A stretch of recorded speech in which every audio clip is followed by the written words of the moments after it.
Si tu veux venir avec moi, on va demander au Seigneur de bénir cette étude. Alors, Père, on veut te remercier. Aide-nous à rester attentifs et éveillés et concentrés. Aide-nous par ton esprit pour voir comment tu es à l'œuvre et ton désir de sauver, ton désir de restaurer, ton désir de bénir, de donner la vie et de voir à la vie l'abondance et le fruit pour ta création, tes créatures, tes enfants.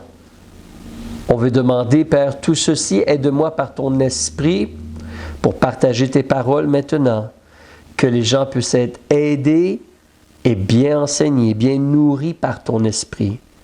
Par le nom de Jésus-Christ. Amen. Amen. Alors, c'est ça, tu te rappelles peut-être, sinon en tout cas au chapitre 24, c'est des figues. Il y a 2 genres de figues, 2 paniers de figues. Il y a de très bonnes figues qu'on peut manger et de très mauvaises figues, on ne veut même pas les toucher. Et donc au verset 1, on te dit, Dieu me fit voir une vision, 2 paniers de figues étaient posés devant le temple de l'Éternel après que Nebuchadnezzar, roi de Babylone, eut transporté de Jérusalem Jéconias, aussi appelé Jéhoiakin. Ça, c'est le fils de Jéhoiakim. Donc, n'oubliez pas, ça s'est produit, puis là, c'est Sédécias qui est le roi.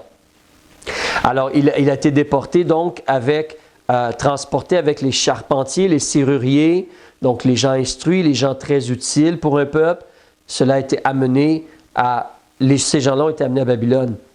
Et si tu descends justement au verset 5, Dieu explique que comme tu peux distinguer, toi, Jérémie, là, les bonnes figues très bonnes, puis les mauvaises figues très mauvaises, moi, je vais distinguer pour leur bien, je vais les bénir, les captifs de Juda que j'ai envoyés vers la Chaldée ou Babylone. Je vais les regarder d'un œil favorable, les restaurer, les bénir. Je vais les faire retourner en ce pays et je vais les rétablir et ne les détruirai plus. Je les planterai et ne les arracherai plus. Et je leur donnerai un cœur pour connaître que je suis l'Éternel. Ils seront mon peuple et je serai leur Dieu, car ils reviendront à moi de tout leur cœur.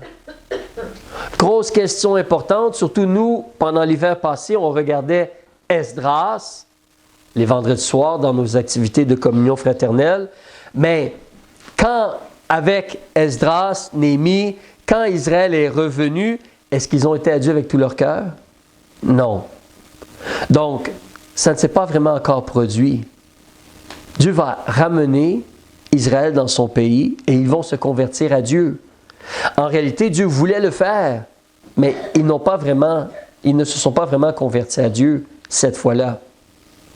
Ils ont été dispersés encore après cela, après le temps de Jésus, en l'an 70 de notre ère, après le Seigneur. Donc, lorsque les Romains ont envoyé Titus, ou Tite, le général, il a détruit la ville et les Juifs ont été dispersés. Depuis 1948, un peu avant en réalité, mais depuis 1948, Israël est redevenu un pays et là, les gens peuvent retourner puis ils ont comme leur pays, si on pourrait dire.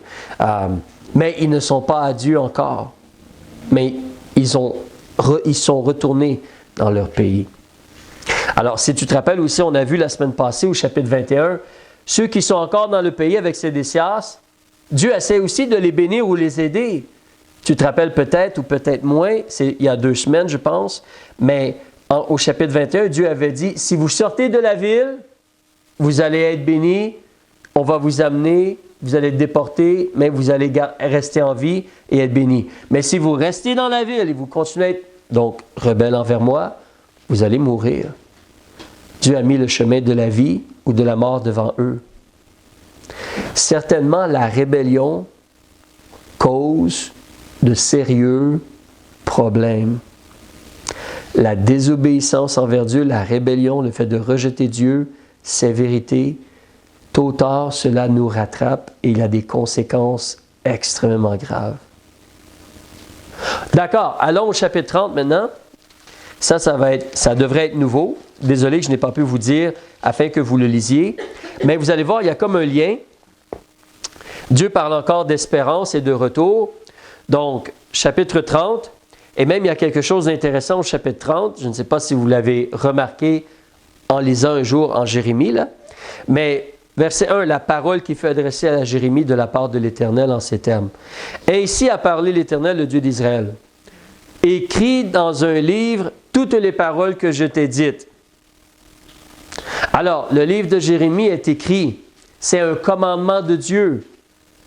On a un bon exemple ici en passant de voir comment c'est Dieu qui décide ce qui va être dans la Bible. Ce n'est pas l'être humain. Ce n'est pas un groupe d'experts. Dieu a dit à Jérémie, là tu écris dans un livre ce que je t'ai donné parce que ça va rester pour les générations à venir. Donc, il écrit dans un livre toutes les paroles que je t'ai dites. Et il en a dit beaucoup, on a 52 chapitres. Verset 3, c'est la même promesse de vouloir restaurer, ramener, bénir. Car voici les jours viennent. Ah, n'oubliez pas, là au chapitre 30, on serait rendu au temps de Sédécias. On avait lu le chapitre 29 dans le passé. On est dans le temps de Sédécias et les Juifs sont encore rebelles, même si Nebuchadnezzar est venu, puis il a pris Jéhoiakim, puis il l'a amené, puis c'est Nebuchadnezzar qui a dit Sédécias, c'est toi le roi. En réalité, il a changé son nom, je pense que c'était Mattathia, son nom avant, ou Matania, et il a changé son nom. J'oublie son premier nom, mais il a changé son nom pour l'appeler Sédécias. Et puis, les Juifs sont quand même désobéissants et rebelles. Mais Dieu dit, non, attends, il y a de l'espérance là. Il y a de l'espérance, ce n'est pas juste une punition. Je n'abandonne pas mon peuple. Je vais vous ramener. Je vais vous ramener. Des jours viennent, dit l'Éternel, où je vais ramener les captifs de mon peuple d'Israël et de Juda, a dit l'Éternel. Je les ramènerai dans le pays que j'ai donné à leur père, et ils vont le posséder. Et ce sont ici les paroles que l'Éternel a prononcées pour Israël et Juda. Donc, Dieu parle encore d'espérance pour son peuple. Mais là, on va faire un exercice intéressant. On va lire le chapitre 30, versets 5 à 11. On va faire une pause. Et la question que je te pose, j'aurais voulu te demander de faire cela en devoir parce que c'est une question intéressante. Et ça va nous pousser à réfléchir et à, un peu comme on a fait dimanche, à vraiment plonger dans la parole de Dieu, puis laisser la parole de Dieu parler, mais réfléchir. Les versets 5 à 11 que l'on va lire, la question qu'on va se poser, c'est cela parle ou prophétise pour quel temps? Quel temps? Tu te rappelles souvent quand Jérémie parlait, c'était comme Nebuchadnezzar s'en vient. Ça, c'était pour quel temps? Mais le temps de Jérémie et les gens qui étaient en vie. Et des fois même, il a prophétisé contre des faux prophètes. Tu te rappelles, Anania, il y avait un faux prophète, Jérémie a parlé, Dieu a parlé à travers Jérémie, puis Anania, il est mort la même année. Ça, c'était pour le temps de Jérémie. Mais quand Jérémie parle, je vais rassembler ou ramener Israël, ça, c'est pour un temps à venir. Ça ne s'est pas produit pendant le vivant de Jérémie. En réalité, comme je le disais, ça ne s'est pas encore littéralement produit.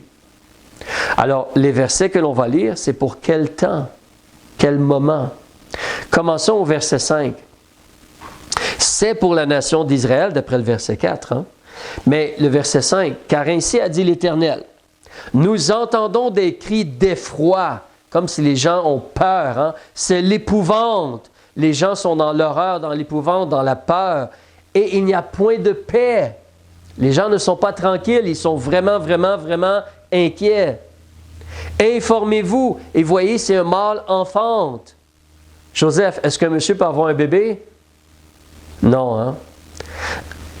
Donc, mais il pose la question. Informez-vous, est-ce qu'un mâle peut enfanter? Pourquoi dans ce cas-là, est-ce que tous les hommes ont les mains sur les reins comme une femme en travail? Parce que, tu peux le voir peut-être ou tu vas le voir un peu avec ta sœur bientôt, mais quand une madame est enceinte, elle va marcher des fois comme cela. Parce qu'elle a un gros bedon ici. Et donc, elle soutient un peu, puis c'est lourd, c'est pesant, surtout si le bébé il est rendu à peut-être 7, 6, 7, 8 livres ou quelque chose, peut-être un peu moins là, mais 5, 6 livres, et le porter et tout. Alors, elle tient ses reins. Donc, pourquoi les hommes marchent comme cela présentement? Ils ne sont pas enceintes. Pourquoi est-ce qu'ils marchent de cette façon-là? Parce qu'il y a un gros cataclysme, une grosse calamité. Il en ajoute à la fin du verset 6 en disant, « Et pourquoi tous les visages sont-ils devenus livides? » Qu'est-ce que cela veut dire, livide? Ça veut dire comme pâle, un peu comme transparent. Tu sais, quand tu as vraiment, vraiment peur, là, comme « Ah! » et tu deviens presque comme blanc de peur. Surtout les gens qui sont comme de pigmentation blanc comme nous, ça paraît beaucoup, d'accord? Parce que justement, la pigmentation. Mais les gens ont le visage comme très pâle. Parce qu'ils ont une peur bleue, blanche, quoi que ce soit. Alors, c'est des mots, hein, le langage. Mais ils ont peur. Alors, verset 7, mais ça va se produire quand cela? Verset 7, hélas, hein, malheureusement, c'est que cette journée, elle est grande et qu'il n'y en a point eux de semblables. Notez bien les mots. Et là, tu peux commencer à réfléchir. As-tu déjà lu cela ailleurs dans la Bible? C'est que cette journée est semblable et qu'il n'y en a point eux de... Excusez, c'est que cette journée est grande et il n'y en a point eux de semblables. C'est un temps de détresse, spécifiquement pour Jacob. Ça ne veut pas dire que les autres n'ont pas aussi de la détresse, mais c'est un temps de détresse spécifiquement pour Jacob. N'oubliez pas, Dieu veut travailler sur Israël pour les ramener dans le pays et surtout les ramener vers lui. Et vous connaissez l'être humain? Et vous connaissez Israël? Qu'est-ce que Dieu doit faire des fois pour avoir notre attention? Hein? Il doit nous faire peur. Il doit nous mettre à genoux. Et là, finalement, on écoute un peu. Mais, alors, c'est un temps de détresse pour Jacob. Pourtant, il en sera délivré. Il va y avoir une délivrance parce qu'ils vont se convertir à Dieu. On va le voir dans un instant. Mais ça, c'est quand ça? À quel moment ça va se produire? Est-ce que ça s'est déjà produit dans l'histoire? Ou est-ce qu'on attend encore l'accomplissement de cette prophétie-là? Verset 8. « Et en ce jour-là, dit l'Éternel des armées, je vais briser son joug de dessus ton cou. » Tu te rappelles, c'est quoi un joug, hein? Un morceau de bois sur 2 animaux pour les tenir, et là, ils sont comme à ton service. Donc, mais je vais briser son joug de dessus ton cou. Alors, Israël a un joug sur son cou. Israël est comme un esclave. Qui est le maître? Continuons. Je vais briser son joug de dessus ton cou et je vais rompre tes liens et les étrangers ne t'asserviront plus. Ah, est-ce que vous avez déjà lu dans le livre de Daniel comment un païen, Nebuchadnezzar, Dieu lui a permis de voir un rêve, une statue, 4 parties à la statue, représentatives de 4 empires qui vont se succéder. Et qu'est-ce que Dieu nous a dit dans le livre de Jérémie? À qui est-ce qu'il a donné la prééminence maintenant? Plus à Israël, plus au fils de David ou à la maison de David, parce qu'ils ont péché. Maintenant, c'est Nebuchadnezzar, tu te rappelles? Dans Jérémie, un autre chapitre, Dieu avait dit, « J'ai livré tout entre les mains de Nebuchadnezzar. » La nation qui va se soumettre à Nebuchadnezzar, elle va être correcte, elle va être bénie. La nation qui ne va pas se soumettre, elle va avoir des problèmes. Elle va avoir des problèmes. Alors, Israël a été esclave des Babyloniens. Après cela, ils ont été esclaves des Mèdes et des Perses. Esdras, Néhémie. Après cela, ils ont été esclaves, pas nécessairement d'Alexandre le Grand, parce qu'il est décédé très jeune, et ça s'est divisé entre ces 4 généraux. Et là, tu as eu ce qu'on appellerait, je crois, dans l'histoire des dynasties. Et Israël est tombé dans une des dynasties d'un homme grec et ses descendants vers le sud, avec l'Égypte. Je crois que c'était tous les maïs, si je ne me trompe pas. Mais une dynastie, ils étaient esclaves sous les Grecs. Et après cela, dans le temps de Jésus, qui est le maître d'Israël? Quelqu'un peut nous aider? Israël est esclave de qui pendant le temps de Jésus? Rome. Exactement. Rome. Oui. Est-ce qu'aujourd'hui, Israël fait ce qu'il veut? Ils ne sont pas encore libres de faire tout ce qu'ils veulent. Ils ont eu beaucoup de problèmes. Si tu regardes l'histoire d'Israël, la plupart des gens ne réalisent pas cela. Mais en réalité, depuis qu'Israël est devenu un pays, ils ont déjà eu environ, je crois maintenant, c'est rendu 6 guerres 1948, 1967, 1973, après cela d'autres, et en 2000 quelque chose, il y en a eu d'autres, et encore maintenant, donc contre le Liban comme exemple. Ceux qui sont un peu plus vieux, vous vous rappelez la guerre contre le Liban, et il y a, je pense au milieu des années 2000, ma mémoire fait défaut, mais des guerres continuelles. Ils ne sont pas libres de faire ce qu'ils veulent. Ils ont encore beaucoup de problèmes.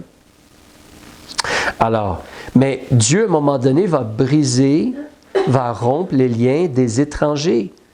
Et un fils de David va vraiment régner sur la ville de Jérusalem et leur donner une pleine liberté et bénédiction et paix.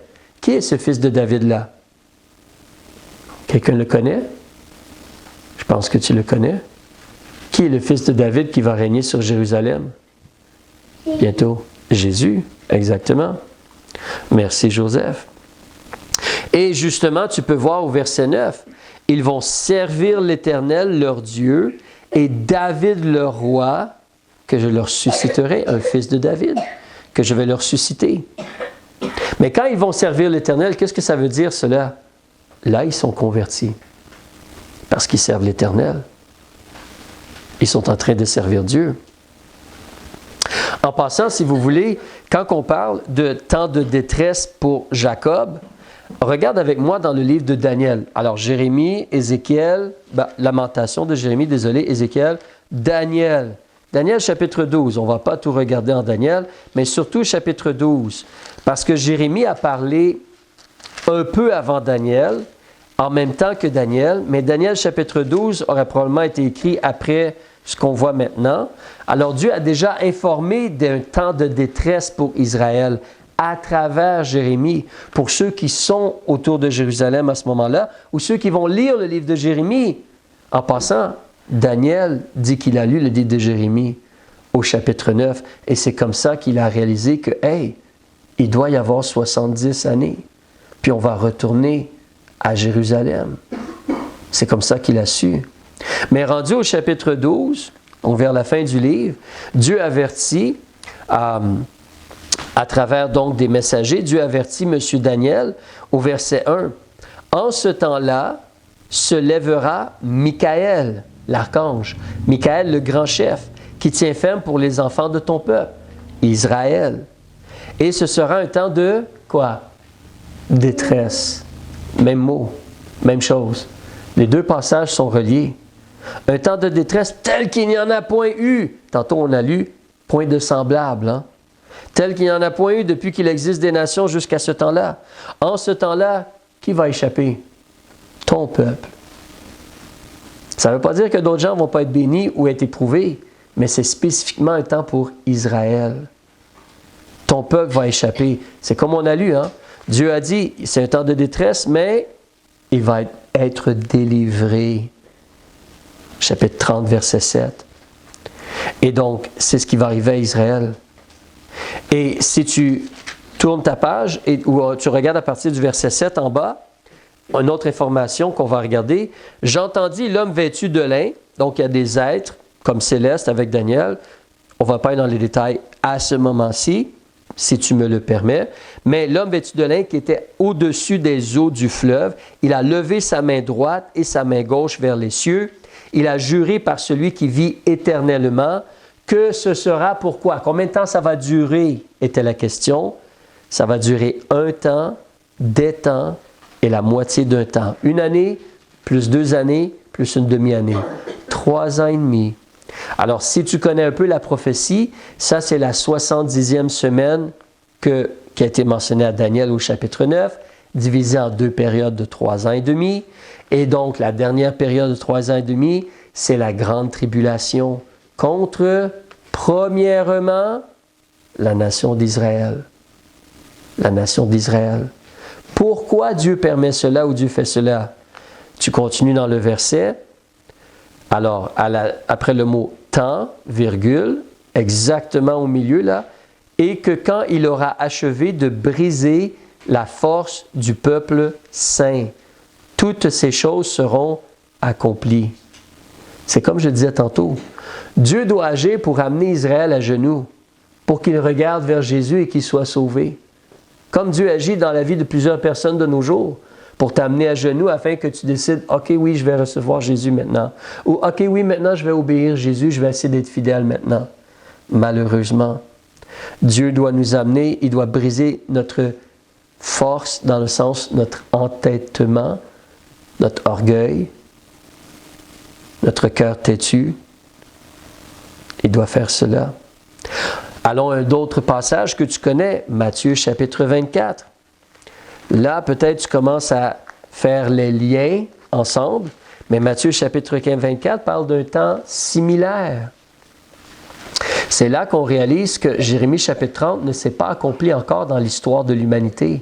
C'est à venir. Alors Matthieu chapitre 24, quand Jésus parle de la fin des temps, tu regardes au verset 15, et qu'est-ce que Jésus dit? Quand vous allez voir dans le lieu saint, dans le temple, comme le nouveau temple qui va être reconstruit, l'abomination de la désolation dont le prophète Daniel a parlé, que celui qui le lit y fasse attention, parce que l'Antichrist va vouloir être adoré dans le temple, mais en plus, l'autre, la seconde bête, qui a 2 cornes, va faire en sorte qu'on va faire une image de la bête et qu'on va adorer la bête et son image.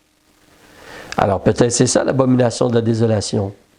Verset 16, donc vous devez vous enfuir ceux qui sont en Judée doivent s'enfuir, c'est Israël. Que celui qui sera au haut de la maison ne descende point en bas. Tu descends au verset 20, tu vois encore que c'est Israël. Priez que votre fuite n'arrive pas en hiver ni à un jour de sabbat. Qui observe le sabbat? Dans quel pays est-ce que tout est fermé le jour du sabbat? Israël. Parce que qu'est-ce qui va se produire en ce temps-là? Ce qu'on vient de lire en Jérémie chapitre 30 et ce qu'on vient de lire en Daniel chapitre 12. Car alors il y aura une grande affliction. Portez attention aux mots. Tel qu'il n'y en a point eu depuis le commencement du monde jusqu'à présent, et tel qu'il n'y en aura jamais. Que si ces jours-là n'avaient pas été abrégés, juste 3 ans et demi, aucune chair n'a échappé. Remarquez que ça dit chair, ça ne parle pas du salut de l'âme, mais ça parle d'une délivrance physique. Mais à cause des élus, ils seront abrégés. Et on pense à Israël. Le désir de Dieu, c'est qu'Israël se convertisse à Dieu. Donc, les choses sont quand même contrôlées et retenues par Dieu. Pas plus que 3 ans et demi d'affliction, de tribulation, de persécution. L'Antichrist se tourne contre Israël et veut détruire Israël. Si vous lisez dans l'Apocalypse, tu vois qu'Israël doit se sauver dans le désert pendant 3 ans et demi. Comme ici, ça dit dans Matthieu qu'ils doivent se sauver, justement. Revenons en Jérémie, s'il vous plaît, pour terminer. Revenons en Jérémie. Nous avions arrêté au verset 9, mais Israël se convertit au verset 9. Hein? Donc ça, c'est à la fin, juste avant le millénium. Israël se convertit, et là, Jésus vient régner, et les 12 apôtres vont régner sur les 12 tribus d'Israël. Et Jésus va régner sur Israël et sur le monde. Et nous, on va co-régner avec Jésus. Alors, si on a été fidèle, il va y avoir des récompenses, on va co-régner avec lui. Donc, au verset 10, « Toi donc, mon serviteur Jacob. » Mais tout ceci, ce qu'on lit au chapitre 30, ça se rapporte seulement, et surtout premièrement, à la nation d'Israël. Pas à tous les gens dans le monde. « Toi donc, mon serviteur Jacob, ne crains point, dit l'Éternel. Ne t'épouvante pas, Israël, car voici, je te délivrerai de la terre lointaine, et ta postérité du pays de leur captivité. Alors Jacob reviendra, et il sera tranquille et à l'aise. Et il n'y aura personne qui le trouble. Car je suis avec toi, dit l'Éternel, pour te délivrer. Je détruirai entièrement toutes les nations parmi lesquelles je t'ai dispersé. Mais toi, je ne te détruirai point entièrement. Je te châtierai avec mesure. Cependant, je ne vais pas te tenir pour innocent. Tu vas être puni. Mais comme un père punit son enfant, ou devrait punir son enfant, avec mesure. Car ainsi a dit l'Éternel, ta blessure, elle est incurable, ta plaie, elle est sans espoir. Il n'y a personne qui prend ton parti pour bander ta plaie. Il n'y a pour toi nul remède, nul moyen de guérison. Tous ceux qui t'aiment t'ont oublié, hein, comme les nations avec qui ils ont fait la fornication ou l'adultère spirituel. Ils ne s'inquiètent plus de toi, car je t'ai frappé comme frappe un ennemi, comme châtie un homme cruel. Ça, c'est à cause de la multitude de tes iniquités, parce que tes péchés ont vraiment augmenté. Pourquoi cries-tu pour ta blessure? Ah! Arrête de crier. Ta douleur est incurable. C'est pour la grandeur de ton iniquité, parce que tes péchés se sont accrus. C'est à cause de ça que je t'ai fait ces choses. C'est là, comme je dis, que la rébellion qu'on a, elle va venir nous chercher tôt ou tard. Des fois, c'est comme, hey, je viens de faire le mal, puis on ne m'a pas arrêté. OK, hey, peut-être je peux faire un autre mal. Il ne se passe rien. Le feu ne tombe pas du ciel. Hey, OK. Et là, on pense qu'on peut faire des choses. Non, tôt ou tard, on va recevoir notre salaire. Et ça va faire mal. Donc, verset 16, « Cependant, tous ceux qui te dévorent seront dévorés, et tous tes oppresseurs, tous s'en iront en captivité. » Si vous étudiez, vous allez voir que quand Nebuchadnezzar est venu la deuxième fois, quand ils ont détruit Jérusalem, plein de nations alentours ont aidé Nebuchadnezzar. Mais ces nations-là, à leur tour, ont été punies et frappées par Dieu. Et Nebuchadnezzar a été frappé par Dieu, ou les Babyloniens. Donc, tous vont aller en captivité. Ceux qui te dépouillent seront dépouillés, et je livrerai au pillage tous ceux qui te pillent. Les Mèdes et les Perses ont dépouillé les Babyloniens, les Grecs ont dépouillé les Mèdes et les Perses, les Romains ont dépouillé les Grecs, et en réalité, les Romains aussi vont se faire dépouiller. Alors, il va y avoir le jugement à la fin. Tu peux regarder la bataille d'Armageddon et voir comment les oiseaux se rassasient de leur chair. Donc, mais je consoliderai tes plaies et je te guérirai, dit l'Éternel, car ils t'ont appelé la répudiée. C'est Sion, dont nul ne s'enquiert. Et là, il continue à parler de prophétie. Ainsi a dit l'Éternel, voici, je ramène les captifs des tentes de Jacob. Et j'ai compassion de ses demeures. La ville va être rebâtie sur sa hauteur, et le palais va être habité selon l'usage. Il va en sortir des chants de louange, des cris de réjouissance. Je vais les multiplier, ils ne vont pas diminuer. Je vais les honorer. Ça ne s'est pas produit encore, les Juifs ne sont pas honorés. Et ils ne seront pas avilis. Ses fils seront comme autrefois. Son assemblée sera affermie devant moi, et je punirai tous ceux qui l'oppriment. Et son chef sera pris de lui, et son dominateur sera issu de son sein. Je le ferai approcher, et il viendra vers moi. Car qui est celui qui exposerait son cœur à s'approcher de moi, dit l'Éternel. Et vous serez mon peuple, et je serai votre Dieu. Quand tu lis ceci, tu vois que Dieu parle d'espérance à Israël. Mais ça ne s'est pas produit pendant le temps de Jérémie. Et ça ne s'est pas encore produit dans l'histoire. On attend encore la restauration, le rassemblement et la conversion de la nation d'Israël. Mais Dieu est un Dieu d'espérance. Nous ne sommes pas Israël. Ces choses-là ne nous concernent pas vraiment, sinon qu'on va voir Israël béni, puis nous aussi on va goûter de la bénédiction. Mais pour nous présentement, c'est la nouvelle alliance. Et par le sang de Christ, on devient enfant de Dieu et on devient héritier du ciel. Et nous, où est-ce qu'on s'en va? Dans la cité de Dieu, dans la Jérusalem céleste. Mais pendant 1000 ans, on va régner avec Jésus sur la terre pendant le millénium. Terminons le chapitre, il reste 2 versets. « Voici la tempête de l'Éternel, la fureur éclate, et l'orage prêt à fondre va tomber sur la tête des méchants. L'ardeur de la colère de l'Éternel ne se détournera pas, jusqu'à ce qu'il ait exécuté et accompli les desseins de son cœur. » Point. Et là, Dieu dit une belle petite phrase pour encourager les gens à se rappeler. En passant, vous allez entendre cela dans les derniers jours. Ouais. C'est comme si Dieu, je ne dirais pas qu'il a un sens de l'humour, mais il essaie vraiment de piquer le cœur des gens. Et il fait tout pour avoir l'attention des gens. Alors, nous encore, est-ce que nous, on est rendus dans les derniers jours? Oui, depuis le temps des apôtres, techniquement, on est dans les derniers jours. Et on en parle encore de la restauration d'Israël. Vous savez, nous, c'est différent. Là, la plupart d'entre vous, vous êtes, même moi, on est né après 1950. Donc, Israël a toujours été un pays. Toujours été un pays. Mais Si tu parles à nos grands-parents ou mes grands-parents à moi, les grands-parents de ceux de mon âge, qui ont grandi avant la Deuxième Guerre mondiale, Israël n'avait pas de pays. C'était quelque chose qui était contrôlé par les Turcs, Jérusalem.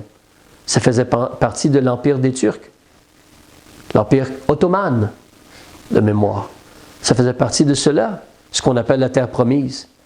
Ce n'était pas non plus nécessairement appelé la Palestine, mais c'était comme la terre promise, puis Jérusalem, puis c'était surtout désertique, quelques petits villages, la ville de Jérusalem, pas beaucoup de gens qui habitaient là nécessairement, mais c'était sous le contrôle des Turcs, jusqu'après la Première Guerre mondiale. Et là, tranquillement, on a commencé à laisser quelques Juifs ou Israélites retourner. Et ensuite, vous savez l'histoire avec Hitler et tuer tous les nazis qui ont tué des millions de Juifs et tout cela. Éventuellement, donc, ils sont retournés en masse, en grande quantité en Israël. Mais vous entendrez ceci dans les derniers jours. Et je t'encourage à considérer, ça dit, jusqu'à ce qu'il ait exécuté et accompli les desseins de son cœur. Hey, sois encouragé. Le plan de Dieu va s'accomplir. Le plan de Dieu va s'accomplir. Et le plan de Dieu pour nous va s'accomplir. Et Dieu, c'est un Dieu d'espérance. Dieu veut que des gens soient sauvés. Vous savez, on est en train de prier que Dieu appelle des gens au ministère. Hier, il y a quelqu'un qui m'a dit qu'il pense que Dieu l'appelle au ministère. Wow! J'y vais lentement parce que je veux que ça vienne de Dieu et qu'il soit certain qu'il est appelé au ministère. Mais il avait l'air assez certain que Dieu l'appelait au ministère et qu'il veut être formé pour être pasteur et tout cela. Alors, le plan de Dieu va s'accomplir. Évidemment, comme là, pensez-vous que Jérémie aimerait ça dire Dieu, tout de suite, s'il te plaît, tout de suite, maintenant, ramène Israël, peux-tu voir cela, s'il te plaît? Ramène Israël, puis établis un roi qui va... Mais le cœur humain, c'est ça le problème. Le cœur humain est têtu. Le cœur humain est entêté. Et des fois, donc, Dieu doit prendre du temps pour amener les gens à se soumettre à lui ou les punir, les châtier. En toute chose, les gens doivent choisir, n'est-ce pas? C'est comme toi, c'est comme moi, on doit choisir.